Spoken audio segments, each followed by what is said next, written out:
Andrew Engineer.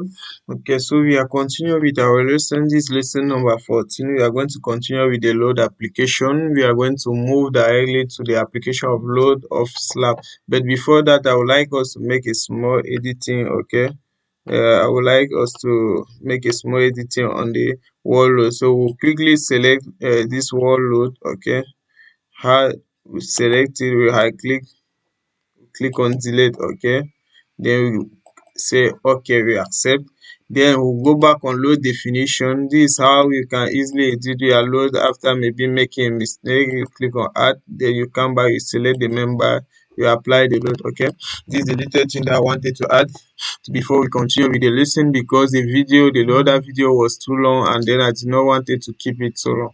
So if it's your first time to watch one of our video, please endeavor to subscribe to our channels, various social media platform, and more particularly to our YouTube channel, where all these videos are really updated more earlier. Okay, so we are continuing with the which load. Now we are going to the slab dead load. Okay, so make sure you highlight slab here. Then we'll have to make also the inventory of the slab dead load, because when you come under load definition, you go now under surface, because we are going to apply the load of the surface.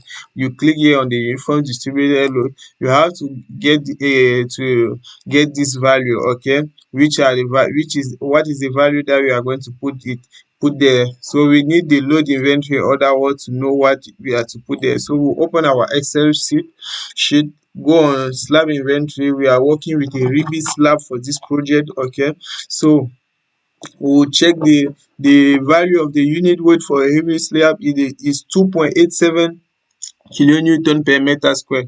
Okay, then we will have to know whether we are going to plaster the under part of our slab, okay, or not. And for the purpose of being neat, we have to plaster, since it's a Rebit slab. Okay, so we choose a thickness of 1.5 centimeter. For example, you can choose your own. Remember, we are using the normal NFP 06004 of BAEL for this structural calculation. Depending on your country, on your code, you can decide to use the European code, as Eurocode, or even the British Standard Code, Indian code, depending on your location.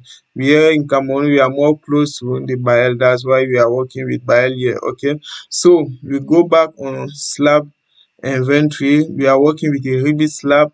We have the thickness. Remember, this unit weight here are for 1 centimeter thickness. Okay, so now to have the unit weight for 1.5 centimeter thickness for the plaster of the underbeneath part of our slab, Rebit slab, we have to take this 0.18 multiplied times 1.5. So we'll open the calculator first, then we'll just click here 0.18 times 1.5, okay, plus 0.18 plus 0.18 again plus 2.87, I'm sure. So it's gonna give us 3.5. So this is the value actually in kilonewton meter square of our Rebit slab that we are going to apply as dead load. Remember, it's the dead load. Okay, so we are going to apply it on all our various slab that we actually draw using cladding, as explained in the other video. If you have not yet watched it, just go back and find the modeling of the slab. Okay, Rebit slab. So that's negative. We will always put the negative value because it's going downward, and it's a vertical load. That's why it's on the Z component. So we'll click on add, and then we'll just come here, click select the slab, just click here. Okay, just be clicking like that and be placing the load or to on the various level. Okay, so that's how we apply our surface load. After the surface load, we will have the roof dead load. Okay, that we are going to apply. Same thing for the roof life load, the dwelling life load. So let's, for example, go on the case of a dwelling life load. Okay, let's apply, for example, this dwelling life load. If you want to apply now this dwelling life load, it's still a surface load. Now we have to check the value of the load that we are going to enter there according to the norm. Okay, so we quickly go on our Excel sheet, we check dwelling here, We are seeing dwelling, consider the normal NFP. The dwelling unit load is, well, let's check it.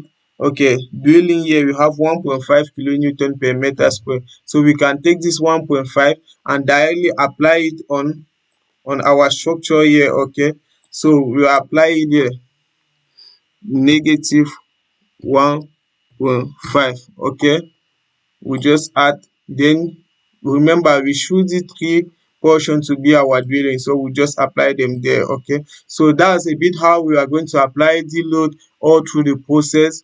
Thank you very much for watching, and remember, engineering is a field where you decide to, you choose your hypothesis yourself, and you have to justify it. Okay, because for example, I put a plaster, I'm not sure that we are going to put plaster or tiles on my slab, but I decide to put it because we know African, you can decide to build a residential building, but few months later you see it change the upstairs to a snack bar, for example. Okay, in order, that's my small reason. So feel free to just to choose your hypothesis and be able to back up it when the times come. Okay, thank you, see you soon for the next lesson. Is NGO.